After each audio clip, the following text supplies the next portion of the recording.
Bienvenidos y bienvenidas al podcast de Sociología Inquieta. Un día más. Hoy tenemos visita doble, aunque los dos forman parte de la misma agrupación. ¿Qué tal, Sergio? ¿Qué tal, Ana? ¿Cómo estáis? Ahora Muy os, buena. Buenas tardes. buenas. Ahora os presento detenidamente. Voy a presentar primero a Actuando para Transformar, la asociación de la que formáis parte de la Universidad de Jaén, y luego os presento individualmente y luego entramos un poco a debate, a esta charla distendida que suelen ser los podcasts donde vienen una o varias personas a hablar de un tema, por desgracia, ya de muy actualidad desde hace casi 2 años, que es el caso de Palestina, de Gaza, del conflicto, el genocidio, mejor dicho, que está ocurriendo en Gaza. Ya hemos hecho varios podcasts en Sociología Inquieta sobre el tema. Yo invito a los oyentes a verlos. Y pues bueno, vamos a tratar la temática. Yo creo que desde un punto de vista quizá un enfoque diferente, sino hablar no tanto de todo lo que está ocurriendo a nivel geopolítico e histórico, que también, sino bueno, a nivel universitario, cuáles son los movimientos sociales que están hoy desde España y en general, pues bueno, reclamando demandas que yo creo que son muy necesarias. Y sin más, presento a Actuando para Transformar, la asociación universitaria de la que formáis parte, de la Universidad de Jaén, en Andalucía, en España, para la gente de fuera. Bueno, con respecto a Actuando para Transformar, sois una asociación que aproximadamente tiene 2 años y que ha surgido en el seno de la Universidad de Jaén, como he dicho. Está compuesta por personas, en su mayoría trabajadoras sociales, pero también de otras disciplinas que desarrollan acciones locales desde una perspectiva global, antiglobalizadora, anticapitalista y autogestionada. Creéis en la organización social desde las bases populares y en la construcción de una sociedad postcapitalista, igualitaria y sin hegemonías, y os interesa desarrollar acciones sobre diversas cuestiones como el activismo, el análisis geopolítico, la cooperación internacional, la interculturalidad, el antirracismo, la economía social y circular, el feminismo, la ecología o el animalismo. De lleno entra evidentemente también la problemática palestina, ¿no? Y paso a presentaros. Por un lado tenemos a Ana Valverde González, que es estudiante de doctorado y profesora en el Departamento de Filología Inglesa de la Universidad de Jaén, donde está llevando a cabo su estudio sobre la relevancia del uso de las técnicas de desinformación y manipulación de la información en la obra de George Orwell, 1984, tema que también entraría de lleno, podríamos dar otro podcast de esto y cómo se está implementando en Gaza y en Palestina desde hace mucho. También se centra en el estudio de la sociedad hipervisible en la que habitamos hoy en día y la comparas con la búsqueda de la invisibilidad por parte de Winston Smith, de nuevo en 1984. Y evidentemente pues perteneces también a la asociación Actuando para Transformar. Y por otro lado tenemos a Sergio Serrano, que también es miembro, es trabajador social y es estudiante del máster universitario en análisis crítico de las desigualdades de género e intervención integral en violencia de género. Eres activista contra la colonización, el apartheid y el genocidio palestino. Y actualmente estás llevando a cabo una investigación sobre las formas de resistencia de las mujeres palestinas en la diáspora española contra la ocupación sionista de la tierra palestina, que también puedes luego pues bueno, explicarnos, ¿no? Y porque yo creo que las dos temáticas se pueden adaptar, por supuesto, a lo que vamos a tratar hoy. Y básicamente voy a hacer un resumen muy breve y voy a leer, como hago a veces, noticias de actualidad, un poco para que la gente sepa en qué momento estamos de la temática social que vamos a tratar, en este caso, pues bueno, el genocidio palestino.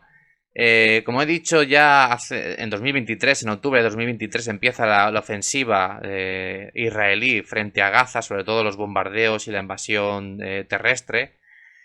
Pero aquí hablamos bueno, una historia de ocupación y de apartheid y de violencia y de guerras también en contra del pueblo palestino, que ha sido sometido a, pues bueno, a todo tipo de violencias estructurales e históricas desde hace, como digo, décadas.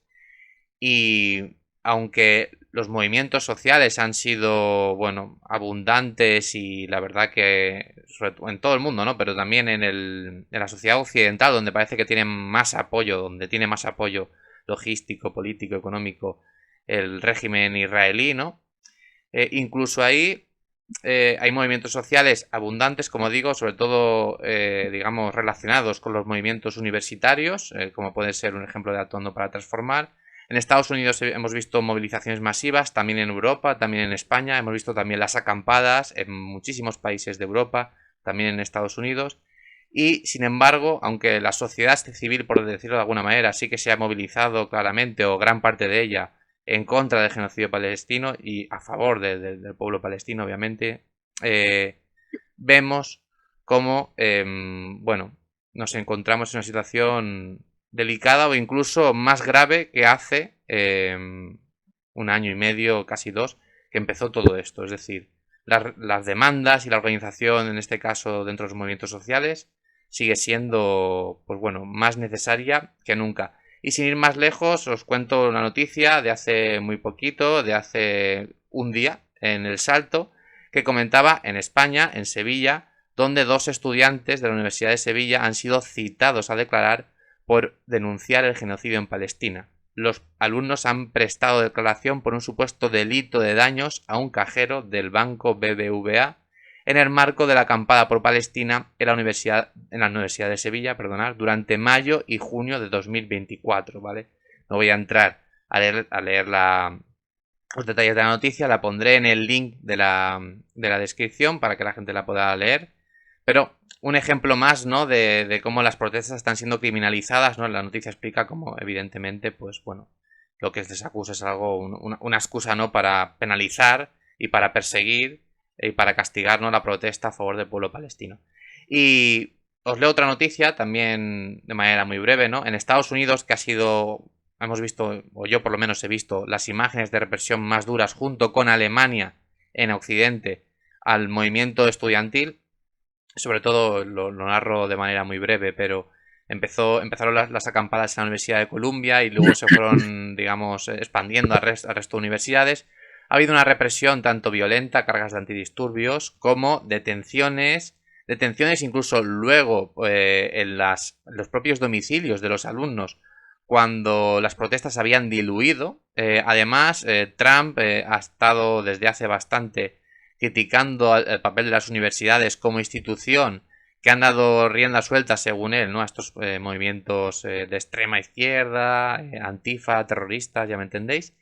Y bueno, sin ir más lejos, ha salido hace poco un artículo en Infobae donde las universidades y los profesores, que muchas veces, muchos de ellos, estaban un poco distantes sobre el tema, han tomado partido porque tienen miedo de que,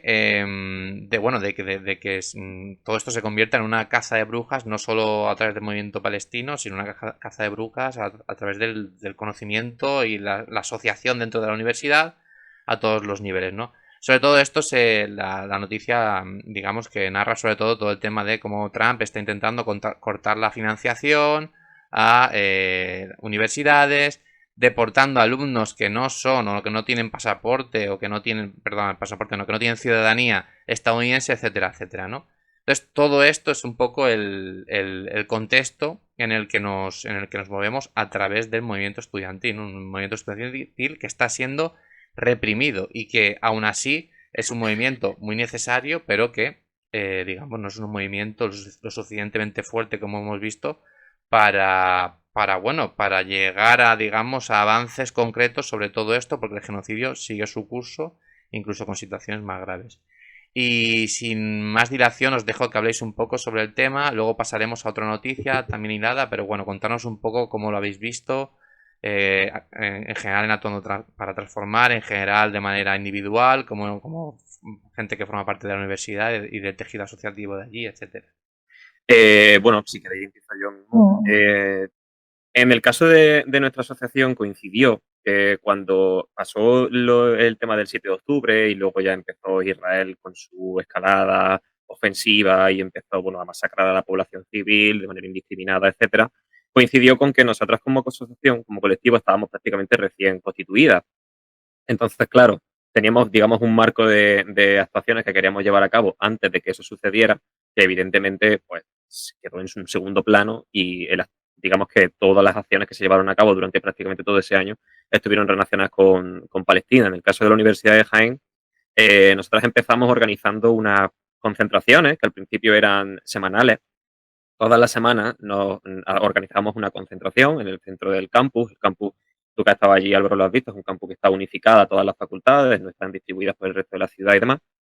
Entonces, organizábamos semanalmente allí unas concentraciones que no duraban mucho tiempo, duraban media horita como máximo, en la que básicamente lo que hacíamos era informar de cómo había ido aumentando el número de asesinados y asesinadas por Israel en Palestina, por el ejército de Israel en Palestina, mejor dicho, semanalmente, ¿no? Y entonces, para de alguna manera sensibilizar a la gente con la idea de que las víctimas estaban aumentando exponencialmente cada 7 días, cada 24 horas en realidad.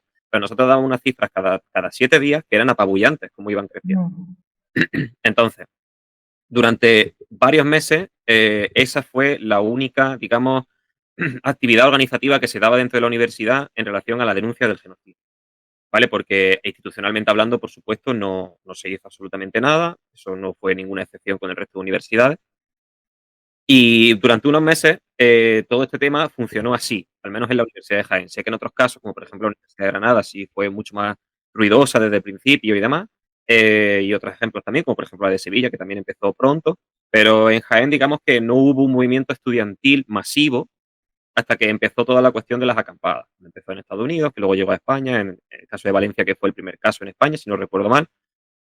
Ahí fue cuando ya empezó a constituirse un movimiento más masivo a nivel estudiantil en la Universidad de Jaén. Movimiento masivo que se dio. A ver, hay que tener en cuenta que la ciudad de Jaén es una ciudad muy particular a la hora de tener en cuenta, a la hora de movilizarse por cualquier temática. O sea, aquí tenemos un contexto que es muy particular, ya no solo a nivel estudiantil, sino en un sentido ya poblacional, ¿no? Aquí te diría que casi cultural, idiosincrasia, ¿no? de la ciudad. Es muy difícil que aquí haya una movilización masiva sobre cualquier tema que tenga verdaderamente que ver con una transformación de la realidad, ¿no? Entonces, bueno, mi opinión particular es que sin todos esos meses de trabajo que se llevaron a cabo en la universidad, la respuesta estudiantil no habría sido la misma. No sé hasta qué punto habría cambiado, pero no habría sido la misma. En cualquier caso, la respuesta fue increíble, fue buenísima, porque claro, ya en España estaba el asunto, se había vuelto serio, ¿no? A nivel estudiantil. Y por suerte la respuesta fue muy buena y hicimos una acampada de unas 3 semanas aproximadamente. Que de hecho fue más larga de lo que esperábamos en un principio, porque, bueno, a ver, habitualmente estas cosas no duran tanto. Nosotros estábamos dispuestos a que durara lo que tuviera que durar, pero normalmente no duran tanto. Y bueno, la verdad que nosotras no tuvimos una represión violenta dentro del campus, a nosotras se nos permitió acampar, se nos dieron las mayores facilidades que se nos pudo dar, ¿no? Dentro de que, bueno, hubo algún percance, pero nada serio, ¿no? El tema con el riego y tal, porque estábamos en un césped. Pero más allá de eso no hubo nada relevante. La acampada nuestra, por suerte, no tuvo ni represión policial, ni represión por parte de la universidad, ni nada. Pero sí que es cierto que las demandas que se hicieron con la acampada no se han ido cumpliendo a lo largo del tiempo en nuestra universidad. De hecho, no sé si ha sido hoy o ayer, ayer justo, sacó la CRUE, la CRUE, ¿cómo era la... Ana, ¿tú recuerdas cómo era el acrónimo? ¿No? Es la Comisión de Rectores de las Universidades Españolas. La Comisión de Rectores de las Universidades Españolas. Han sacado un comunicado de 3 párrafos. Dice, ante el recrudecimiento de la ofensiva israelí sobre la población palestina, especialmente en el territorio de la Franja de Gaza, la Junta Rectora de la Conferencia de Rectores y Rectoras de la Universidad Española desea sumarse nuevamente al clamor internacional que exige el cese inmediato de toda forma de violencia ejercida sobre la población civil, independientemente de su procedencia, y el cumplimiento estricto del derecho internacional humanitario, sea lo que signifique eso hoy en día, que si queréis luego tratamos el tema del derecho internacional, porque es verdaderamente bochornoso. Asimismo, la Junta Rectora de la CRUE se une a la demanda dirigida al Estado de Israel para que permita sin dilación la entrada de la ayuda humanitaria necesaria en Gaza, con el fin de evitar el colapso de la población palestina ante la grave escasez de agua potable, alimentos y medicamentos esenciales. Fiel a su compromiso con la paz, el entendimiento entre los pueblos, la defensa de los derechos humanos y la resolución pacífica de cualquier conflicto, CRUE reitera la necesidad urgente de alcanzar un alto el fuego inmediato y duradero. Considera igualmente imprescindible que se mantengan abiertos canales de diálogo y mediación basados en el respeto, la legalidad internacional, nuevamente sea lo que signifique eso, y los principios del entendimiento diplomático, sea lo que sea que signifique eso también, hoy en día. Entonces, bueno, Este ha sido todo el comunicado que ha sacado la CRUE después de un año, en el que, después de cumplirse un año, de alcanzar una serie de acuerdos con las acampadas y con los movimientos estudiantiles que estaban recriminando que cortaran relaciones académicas con Israel, etcétera. La plataforma de Aguja con Palestina, de la que nosotros como asociación somos parte, y el movimiento de la aguja acampada también es parte, ha sacado hoy un comunicado. También, bueno, se le ha hecho un escrito al rector, mejor dicho, se le ha hecho un escrito recordándole el compromiso que se adquirió hace un año en relación a aumentar la cooperación internacional con las universidades palestinas, en relación a facilitar el flujo, un aumento del flujo de estudiantes palestinos para la Universidad de Jaén. Bueno, una serie de acuerdos que se llegaron en su momento, en los que no se ha avanzado prácticamente en nada, y que además nosotros tenemos la sensación de que no solo no se ha aumentado esa cooperación internacional, sino que probablemente se haya reducido por las propias circunstancias, ¿no? Porque si vemos que las estudiantes a las que se les da becas no vienen, no están viniendo porque no pueden salir de Gaza, y sabemos que la gente en Gaza está sitiada, está asediada, etcétera, pues al no haber una implicación directa de las instituciones, en este caso de la Universidad de Jaén, por sacar a esas estudiantes de allí, estudiantes a las que ya les ha concedido formalmente una beca de estudio aquí, pues asumimos que no solo no se ha aumentado, sino que se ha reducido, ¿no? Entonces, sería un poco un resumen de cómo estaría la situación a nivel local en la Universidad de Jaén. A mí sí que me gustaría retrotraernos a cuando empezó, antes de que empezase la asociación, porque en ese momento, no sé si recuerdas, Sergio, que nos juntamos un día a comer con dos estudiantes gazatíes y dos estudiantes de Cisjordania. Y creo que de aquella comida viene mucho de lo que pasó después, después del 7 de octubre, que nos reuniésemos cada semana para denunciar el genocidio, en principio la guerra y ahora genocidio en Palestina. Creo que del conocimiento de esos 4 alumnos, de Shahad, Hanin, Mumen y Hassan, creo que eso fue lo que nos llevó a decir, es que conocemos a gente allí, es que son 4 alumnos, que eran 4 alumnos que han sido 4 alumnos de la universidad, que era lo que decíamos al principio de nuestras reuniones en la aguja, en el campus de la aguja, para denunciar lo que estaba pasando y decir, es que son alumnos de la aguja, es que no es gente a muchos kilómetros de Jaén, es que han sido alumnos de la hoja, son egresados y por tanto tienen que tener un reconocimiento dentro de la institución. Y creo que fue una de las cosas que nos llevó a salir a la calle, a salir al campus de la universidad y denunciar que aquello estaba pasando. Y también creo que el otro punto importante fue la conferencia que dio aquí Raji Surani, Sergio, si te acuerdas,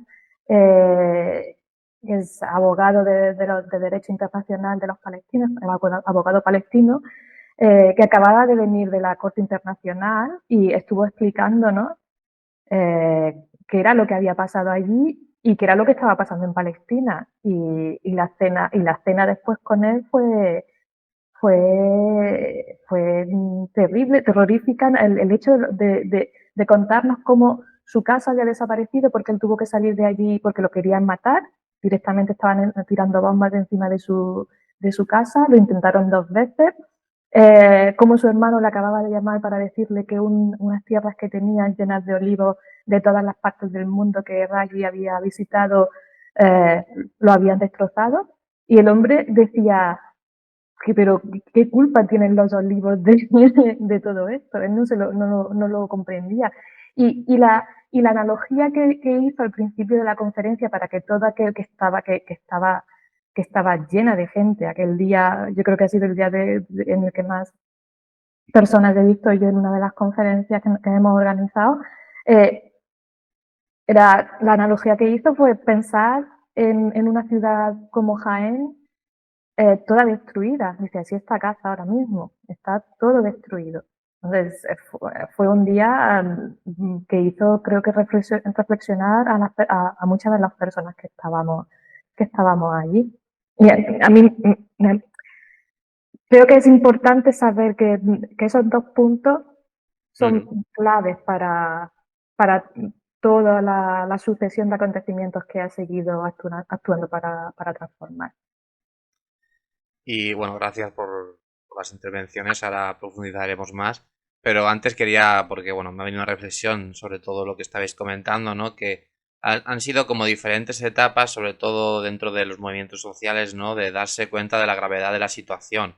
Aunque evidentemente el apartheid y la situación de Palestina, pues se sabe desde hace muchísimo, ¿no?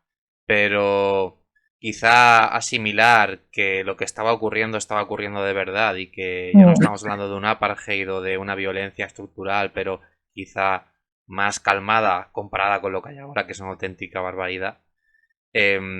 Quizá no darse cuenta de ese clic, ¿no? Y yo creo que por también hablar ahora y dar paso a la segunda parte, ¿no? Del podcast, pero los movimientos sociales evidentemente se han dado cuenta de la gravedad de la situación y están respondiendo, ¿no? Con movilizaciones masivas, ¿no?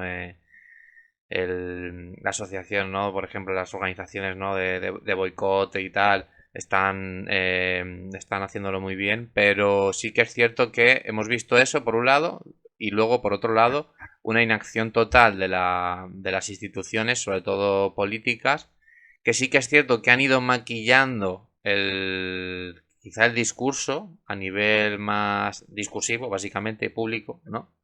Pero a nivel de medidas no han hecho absolutamente nada. Y creo que eso es un poco, ¿no? Yo creo que ahora en el punto, ¿no? Por lo que tú has comentado, Ana, al principio nos costó quizá asimilarlo, pero nos costó 15 días, ¿no? Como mucho, porque luego enseguida era muy evidente, era un genocidio, era una violencia que veías cuando entrabas con el móvil a las redes sociales. Pero sin embargo, las instituciones políticas únicamente han moderado el discurso a, bueno, estar ahora hablando de que sí, de que lo que está ocurriendo está muy mal, básicamente es eso, es lo que hemos llegado, y nada más. Y entonces, claro, llegamos a un punto que es en plan de, bueno, ¿qué mensaje nos deja esto a nivel más sociológico, ¿no? A nivel, ¿qué tipo de instituciones en realidad nos sostienen?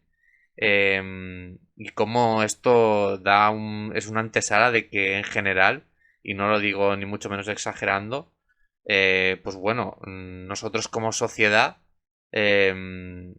acabemos perdiendo toda la legitimidad, ¿no? En todas las instituciones, no nosotros, sino las instituciones pierdan toda la legitimidad y se genera una crisis política y social sin precedentes, porque si asimilamos que estamos, ¿no? O que nosotros formamos parte y además estamos gobernados por instituciones que apoyan y financian genocidios o los ignoran, ¿no?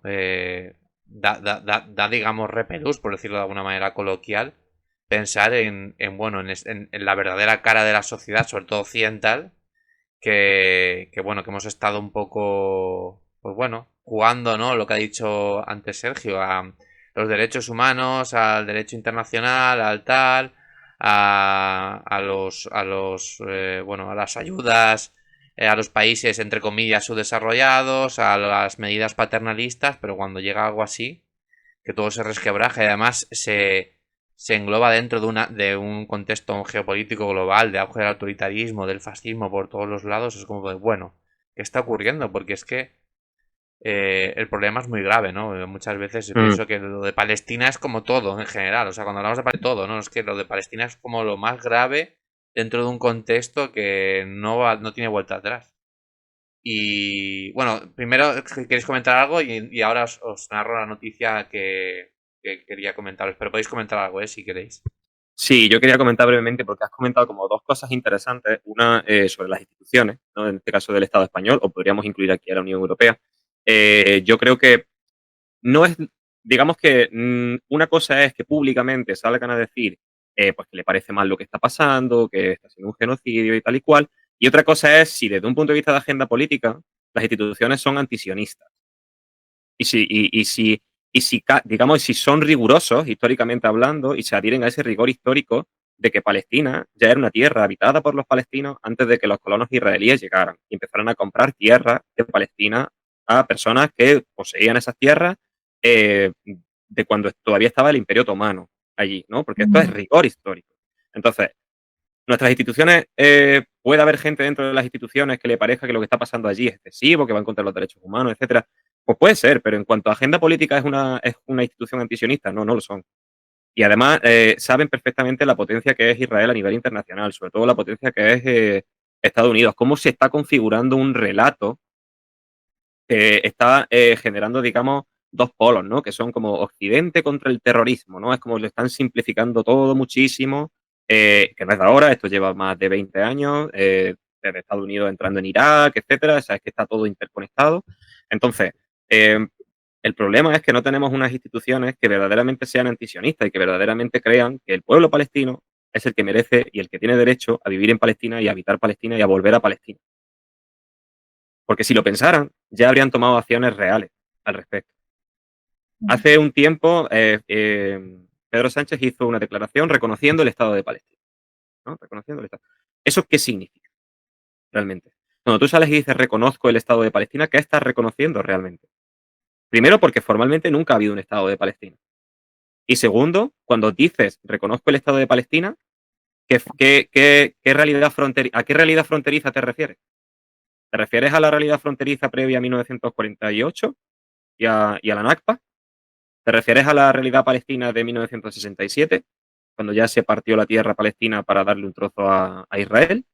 ¿O te refieres a cómo está a día de hoy Palestina absolutamente colonizada por Israel, a excepción de Cisjordania, la Jerusalén ocupada, perdón, y Gaza?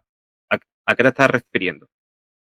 Entonces, hemos visto una serie de acciones en ese sentido que sabían que a nivel popular iban a gustar, pero que en el momento en el que se rasca un poco de la superficie, realmente eso no responde a una agenda antisionista del Estado español, ni muchísimo menos. Porque además el Estado español sigue siendo aliado del sionismo. Eso no ha cambiado en lo más mínimo. Simplemente les parecería oportuno que el sionismo dejara de masacrar a los palestinos, pero por una cuestión de conveniencia geopolítica, no porque a los vidas de los palestinos o la historia y el derecho a habitar Palestina de los palestinos realmente le importa. Eso era un poco lo que... Y luego, otra cosa que quería comentar es en relación a cómo, precisamente como consecuencia de todo esto que estamos hablando, todo lo que tiene que ver con la ficción política del derecho internacional como salvaguarda de determinados derechos humanos, como la propia Carta de Derechos Humanos, como toda una serie de medidas que se llevaron a cabo después de la Segunda Guerra Mundial, porque esto no podía volver a pasar, etcétera, se ha demostrado que era toda una cortina de humo, que cualquier país que se adhiera al derecho internacional se puede salir, puede renunciar a adherirse al derecho internacional para que el presidente Netanyahu pueda entrar a su país, como hizo, si no recuerdo mal, Erdogan hace poco. Entonces, ¿de qué sirve esto? No sirve de absolutamente nada, no es nada, el derecho internacional no es nada en términos prácticos. Sí, nada, muy de acuerdo con lo que has comentado, Sergio. De hecho, antes de narrar un poco la noticia y ya comentéis más cosas, yo creo que también hay que tener en cuenta que lo que estamos viendo es un reflejo que muchas veces es ocultado por las narrativas políticas y periodísticas, sobre todo, pero que son profundamente ideológicas, de las consecuencias y del punto de vista tan sumamente racista que tiene el imperialismo occidental sobre, en este caso, identidades que están evidentemente racializadas y por donde actúa todo un prejuicio islamófobo que en Europa es muy, muy, muy, muy fuerte y contundente. En España, de hecho, la islamofobia es una de, si no el principal, digamos, estereotipo racista que existe, ¿no? En este caso, la identidad de los moros, ¿no? Como el enemigo histórico. Y creo que eso, cuando comentas, ¿no? Que las instituciones no son antisionistas, es que además, yo diría, muchas veces son islamófobas también, ¿no? Entonces, bueno, eso es un poco, quizá es duro decirlo, pero es un poco el contexto en el que nos enfrentamos y es un contexto muy complicado. Y por daros paso también a comentar, ¿no? Porque también habéis tenido alguna charla interesante sobre este tema, os leo un resumen, es un resumen, ¿vale? También lo pondré en la descripción del podcast, de un artículo recientemente escrito en el diario.es que comenta cómo las relaciones económicas y políticas de Occidente y de España en concreto con Israel no es que hayan disminuido, aunque el discurso político, por ejemplo, de Pedro Sánchez nos hace aparentar o pensar que sí, sino que son más intensas que nunca, están intensificadas, ¿no? El artículo expone cómo desde el 7 de octubre las relaciones armamentísticas entre España e Israel se han intensificado notablemente, alcanzando niveles sin precedentes en volumen económico y número de contratos. A pesar de las declaraciones oficiales del gobierno español sobre la suspensión de exportaciones de armas a Israel tras la ofensiva en Gaza, informes del Centre d'Elas y datos aduaneros israelíes revelan que se han realizado 88 envíos de armas y municiones desde España a Israel, valorados en 5,3 millones de euros. Además, el Ministerio de Defensa español ha adjudicado contratos significativos a empresas israelíes para programas como el sistema de lanzacohetes SILAM y misiles Spike, con inversiones que superan los 800 millones de euros. Todo esto está en el artículo muy detallado, ¿eh? Estas colaboraciones se justifican por la falta de alternativas tecnológicas en el mercado y la necesidad de mantener la operatividad de las Fuerzas Armadas.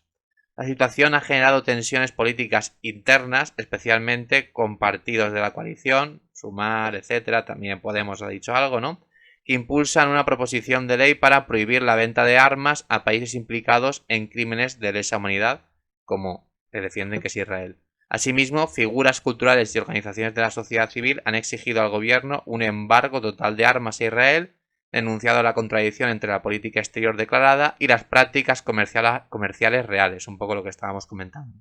Ya para acabar, en resumen, el artículo básicamente nos comenta cómo el discurso oficial del gobierno y las acciones concretas en materia de comercio de armas con Israel evidencian una relación armamentística más activa y lucrativa que nunca en un contexto de creciente presión social y política para cesar estas colaboraciones, viéndose la gravedad y el aumento del genocidio. Bueno, sin más, ¿no? Yo creo que la noticia lo dice por sí sola, es un poco la realidad que estamos viviendo, ¿no? De pura hipocresía y además no solo eso, sino que un aumento y un lucro del genocidio por parte de las instituciones españolas, no del gobierno en sí, que también porque está el Ministerio de Defensa metido, pero además, sobre todo de empresas privadas que son del sector armamentístico, que evidentemente no tienen ningún tipo de moral ni ética sobre nada, ¿no? Pero sobre este tema también.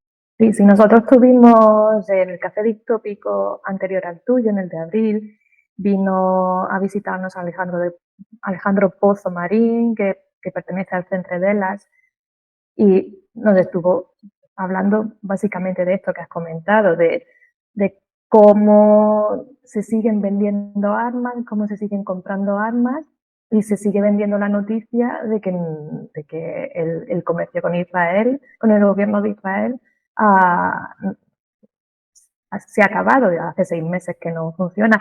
Yo recuerdo que leí una entrevista a Alejandro Pozo justo cuando ellos, hace pocas semanas, justo cuando ellos presentaron el estudio que habían hecho, que él nos comentó que estaban haciendo el estudio para presentarlo al gobierno de España, y decía el gobierno de España que esos datos no eran correctos, y Alejandro decía en la entrevista que ellos habían cogido los datos de la página web del gobierno de España, o sea que los datos o los han falseado ellos o algo ha pasado ahí. Entonces, era curioso, fue muy ilustrativo escucharle porque él se relaciona con militares, se relaciona con el gobierno y saca muchas conclusiones y claro, estudia detenidamente los documentos. Y la información que dan en ese estudio que han hecho es totalmente veraz, es la información que ellos llevaban meses recabando. Entonces, lo que nos contó, porque él vino hablarnos aquí del CTDEX, que es una empresa, un organismo que va... Centro de investigación. Exacto. Desarrollo tecnológico. Hablar aquí, que se supone que van a dar miles de trabajos, y Alejandro nos decía que era imposible, que la cantidad de trabajo que estaban anunciando era imposible porque esa empresa ya en Madrid tiene ese número de trabajadores. Entonces, ¿qué iban a hacer? Si iban a traer a los trabajadores de aquí a Jaén, a él no le salían las cuentas. Entonces, fue un café distópico muy, muy, muy interesante. Sí. Además, esto se puede enganchar mucho con lo que comentábamos antes sobre la relación de las universidades con los centros israelíes, ¿no? Porque, por ejemplo, la Universidad de Jaén se comprometió a romper todas sus relaciones académicas con las universidades israelíes, con las que tenía convenios en ese momento, que era, si no recuerdo mal, la Universidad de Tel Aviv y un centro de investigación que no recordará su nombre, disculpadme, que era de allí. Y digamos que se comprometió de facto a romper relaciones y a no desarrollar nuevas relaciones y nuevos convenios en el futuro hasta que esta situación no acabase o no se parase. ¿Vale? ¿Qué pasa? El Centro de Desarrollo Tecnológico de CTDEX evidentemente va a estar estrechamente relacionado con la Politécnica, la Politécnica de Linares, que es donde está la ingeniería politécnica, está en Linares, ¿vale? La localidad de Linares, que está en Jaén. La Politécnica va a tener un contacto directo con CTDEX. CTDEX está llevada por una empresa española que es Escribano, ¿vale? Y Escribano tiene una relación muy estrecha y muy directa con Israel y con centros de desarrollo tecnológico sionistas. Entonces, ¿realmente como universidad hemos roto relaciones con Israel? Pues yo lo pongo en serias dudas. Yo lo pongo en serias dudas. Puedes haber roto los convenios que tenías entonces, pero desde luego se están generando nuevos. O por lo menos eso es lo que parece. A mí sí, me gustaría apuntar sobre esto por la relación que tienen las universidades españolas con Israel y con las universidades israelíes, y me gustaría hacer un nexo de unión con la relación que tienen las universidades israelíes en sí mismas con el desarrollo armamentístico. Y hay un libro muy interesante, un estudio muy interesante de una chica israelí que ahora vive en Estados Unidos, que es doctoranda en Columbia, creo recordar que era Columbia, que se llama Maya Wynn, que tiene un libro que se llama Torres de marfil y de acero. Es que no sé, creo que estaba intentando traducirlo al español, pero que todavía no está traducido al español. En inglés es Towers of Ivory and Steel. Y en él relata, la tía, esta chica, esta alumna, perdón, esta mujer se ha documentado porque ella, al ser israelí y al hablar hebreo, tiene, como ciudadana israelí, cuenta ella en el libro que tú tienes total acceso a los documentos que hay en la universidad, en los fondos de la universidad. Entonces ella se ha estado documentando y narra cómo los diferentes departamentos de las diferentes universidades están conectados y están interlazados, entrelazados, perdón, para hacer que Israel coja el control sobre la tierra palestina. El Departamento de Arqueología se va a diferentes puntos de Palestina, hacen excavaciones, lo primero que encuentran, porque los pobladores más recientes de Palestina son los palestinos. Entonces, cuando hacen estas excavaciones encuentran los primeros restos son palestinos, los destruyen hasta que encuentran restos, si encuentran restos arqueológicos israelíes, dicen, esto era tierra de Israel. Finalmente lo que han hecho ha sido introducir al propio ejército dentro de la universidad. Los alumnos, gran parte de los alumnos son soldados israelíes y todo ello va entrelazado. Y entonces, a mí me recuerdo cuando el año pasado estuvieron aquí, fue en mayo, estaba la acampada y hubo una representación de soldados, de militares españoles en la universidad, en la UJA, y era como, ¿qué está pasando? ¿Por qué esta representación de militares en la UJA? Claro, todo estaba conectado con lo que ha pasado después con el CTDEX. Entonces, al final ves como unos se apoyan en otros, porque unos sin otros no pueden coexistir. Bueno, me recuerda al libro que me leí sobre el laboratorio palestino, que no narraba concretamente lo que tú has comentado, ¿no? Como todos los departamentos al unísono de las universidades, ¿no? Y generaban conocimiento, digamos, enfocado o para poner en práctica en el apartheid y y en general sí, básicamente en todas las, digamos, políticas del no Estado de Israel, ¿no? Raciales, de apartheid, incluso de violencia, pero también no de borrado de la memoria histórica. Bueno, sabemos que eso es algo que los regímenes fascistas se lo toman muy al dedillo, ¿no? Porque también tienen que generar un relato que muchas veces es un pseudo relato, ¿no? Un relato que nos para justificar una violencia que evidentemente está injustificada por la cojas donde la cojas. Pero añadiendo también un poco y a la par de la temática del café distópico que estuvimos charlando allí en Jaén, sobre el tema de las nuevas tecnologías, ¿no? Que el libro sobre todo hace hincapié gran parte en cómo las grandes tecnológicas de Silicon Valley están relacionadas con las universidades israelíes Y bueno, aparte de eso, con el ejército obviamente, ponen en práctica sobre todo ya no solo armamento, sino tecnología de espionaje, etcétera, etcétera, en las zonas ocupadas, como puede ser Cisjordania, las zonas de paso, etcétera, etcétera, las zonas grises, ¿no? Donde tienen un montón bueno, de tecnología para vigilar la entrada de palestinos en el territorio, digamos, israelí o controlado por los israelíes o palestino, que es un poco como si fuera un queso, ¿no? Ya sabéis que está todo como muy digamos, fragmentado por la ocupación incluso de los propios colonos, ¿no? Que están armados y ellos mismos no van cogiendo terreno. Y bueno, esa es un poco la realidad, ¿no? Yo creo que también un poco para que la gente entienda, se entiende, ¿no? Ya yo creo de sobra, ¿no? Pero para que la gente entienda la gravedad de la situación y cómo es fundamental pedir el cese de los convenios universitarios, porque quiero decir, no estamos hablando únicamente de que, bueno, es que generan dinero o es que generan tal. No, no, es que estamos hablando de vínculos completamente directos y partícipes de la violencia y genocidio. No estamos hablando de que una empresa financia luego un banco. No, no. Estamos hablando de tecnología que se aplica directamente a eso y se sabe. Y la gente que trabajará ahí lo sabe en realidad también. Entonces es un poco como muy grave la situación en ese sentido. A nivel ya no solo tal, sino a nivel moral incluso. Es una cosa que llevo pensando desde que hemos empezado la entrevista, ¿no? Que has empezado tú a hablar el podcast. Y Orwell lo decía en sus artículos. Orwell denunciaba a los intelectuales de su época porque por la connivencia que tenían con el nazismo, tanto los intelectuales como el poder político. Y claro, él lo que quería era que se diese en cuenta que eso solo llevaba a lo que pasó después, al autoritarismo primero nazi y después comunista. Y si lees los artículos de Orwell, en muchos de ellos, él habla de eso, de que los intelectuales son los primeros que tienen que dar la cara y posicionarse a favor, en contra de ese autoritarismo.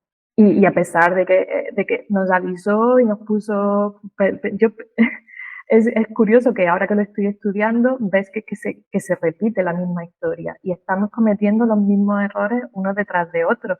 Claro, yo creo que en este sentido, yo sí que diría que en este sentido, por lo menos mayoritariamente a nivel intelectual y sobre todo cultural, ¿no? Cineastas, músicos, música, sí que está habiendo mucho más, digamos, muchas más figuras que están denunciando el genocidio, que están denunciando la colonización.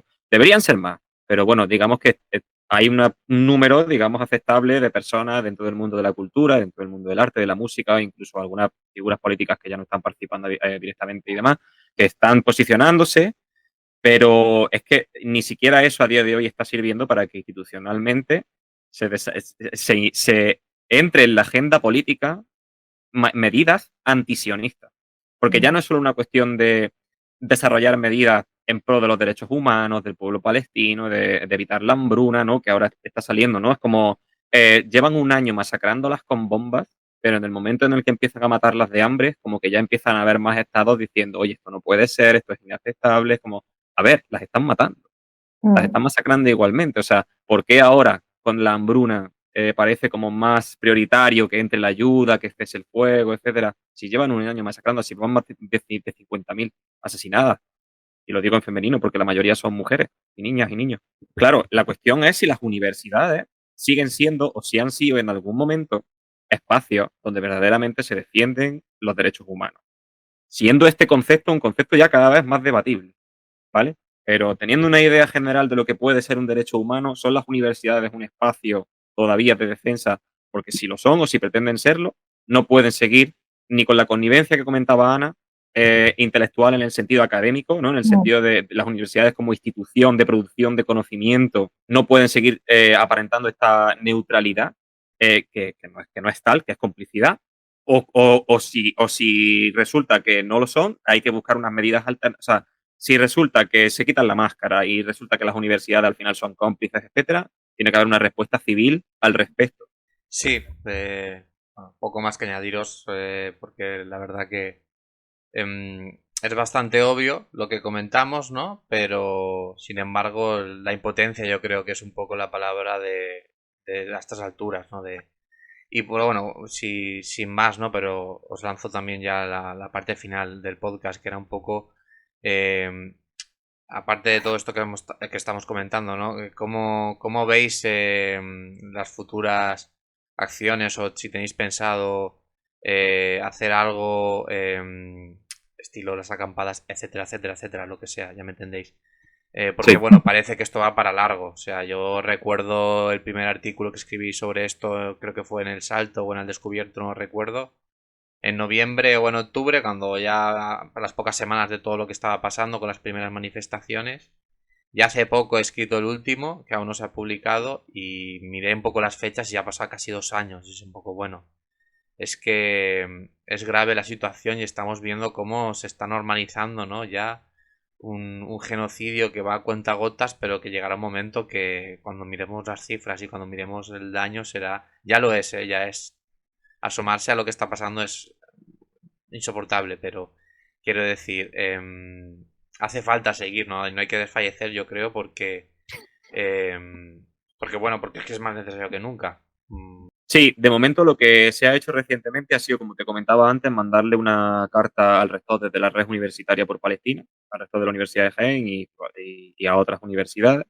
Pero en concreto la plataforma de Dibuja con Palestina pues se la mandaba al rector de la Universidad de Jaén, instándole a que como figura rectoral de la universidad se implique directamente en sacar a las estudiantes de Gaza, que tienen becas ya concedidas y que llevan meses esperando a que alguien las saque de Gaza y puedan venir a estudiar Jaén. Eso como mínimo, porque al final lo que puede hacer una universidad en particular es una gota en el océano ante este problema, pero siguen siendo labores fundamentales, porque siguen siendo vidas a las que tú les podrías estar salvando la vida sacándolas de allí, viniendo aquí a estudiar, porque puedes evitar que le caiga una bomba encima, o puedes evitar que se muera de hambre. Entonces, aunque no podamos desde la universidad resolver el problema, porque el problema es geopolítico, es internacional, esto no es una cuestión del régimen sionista con su plan de limpieza étnica y de colonización de Palestina, que también, pero ya es una cuestión geopolítica mundial. O sea, aquí está en juego muchas cosas a nivel internacional. O sea, aunque eso no se puede resolver desde una universidad, las universidades tienen que hacer la parte que responsablemente tienen que hacer. Si tú has sacado una beca, una serie de becas para ayudar a la población de Gaza, a los estudiantes en este caso, te tienes que implicar directamente en que esa gente pueda salir de allí. Eso es fundamental. Entonces, de momento, esa ha sido la acción más inmediata y más reciente que se ha hecho. Evidentemente, si viéramos que la situación no cambia, pues se explorarían otras opciones. Eso no se descarta nada. Ya se acampó una vez, en Madrid ya han vuelto a acampar otra vez. Aquí no se descarta nada.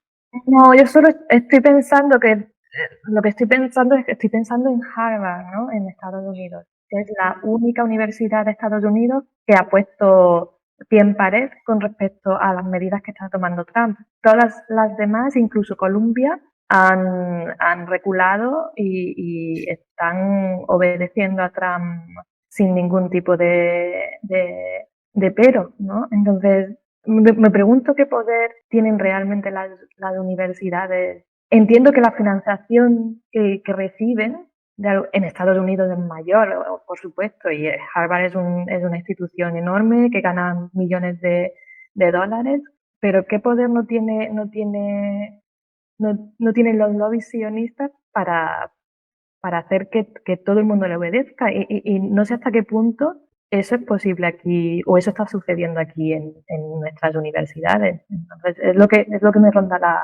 la cabeza con respecto a esto. ¿Por qué se resisten tanto? Lo que hablábamos al principio no del podcast, sino al principio de nuestras reuniones, que era ¿por qué con Ucrania no hubo ningún problema? Enseguida se puso la bandera de Ucrania en la página web, se han traído alumnos y no ha habido ningún tipo de problema. ¿Y por qué con Palestina no? ¿Qué diferencia hay ahí? Más allá de que unos son blancos y rubios y los otros son morenos. Hay más cosas, ¿no? Debe de haber más cosas. Entonces eso es lo que a mí me ronda la cabeza. Y el hecho de que Harvard haya sido la única que haya dicho, no, tú a mí no me vas a coartar la libertad de expresión, ni me vas a decir qué es lo que yo tengo que hacer con mis estudiantes. Ayer leía o esta mañana leía que Trump, lo último que ha dicho Trump es que ¿por qué Harvard tiene tantos estudiantes extranjeros? ¿A qué se debe eso? como diciendo que, si tiene tantos estudiantes extranjeros, algo quiere hacer aquí en Estados Unidos. Ya nos quiere quitar nuestro America First y nuestro yo soy blanco. Esa es la reflexión que me traen las palabras de Sergio y las tuyas de antes. Bueno, yo creo que podríamos hacer otro podcast de todo lo que has planteado, pero sí, sin duda, ¿no? Yo por contestar breve y si ya Sergio quiere comentar y ya despedimos, que ya llevamos casi una hora. Por un lado, yo creo que obviamente el capital sionista en este caso está muy vertebrado en todo Occidente y en España incluido, pero en Estados Unidos más. Eso por un lado, ¿no? Creo que eso es fundamental, ¿no? Muchas veces cuando, vemos que cuesta tanto es porque hay una infraestructura que se financia con ingentes cantidades de dinero que está detrás, ¿no? Y que no solo van a las universidades, sino que está también influenciando en medios de comunicación y en grandes conglomerados financieros, en empresas, etcétera, ¿no? Eso sería algo fundamental, ¿no? Yo creo. Y luego además, que no menos importante, repito, o sea, eso es por un lado y luego además hay todo un relato cultural que pone muy fácil llevar esto a cabo. Quiero decir, los palestinos son vistos, porque evidentemente es una comunidad diversa y heterogénea, pero aquí son vistos como, bueno, aquellos moros que están siendo bombardeados. Lo digo tan crudo porque es que es así. En redes sociales lees cosas de ese estilo. Y lo pone muy fácil porque están totalmente deshumanizados. Entonces, a nivel discursivo también cala rápido, ¿no? Y claro, el discurso al fin y al cabo se va resquebrajando porque lo estamos viendo en directo, ¿no? Y al final es como muy burdo desmentir que lo que está ocurriendo es una barbaridad.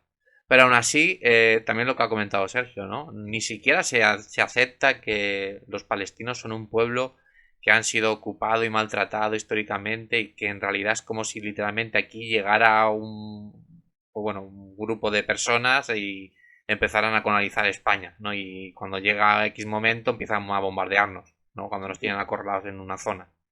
En realidad está pasando eso. Lo que pasa que bueno, ahora mismo simplemente se dice que, bueno, que lo que está pasando es excesivo, que la gente está muriendo de hambre, que hay que respetar los derechos humanos, que hay que tal.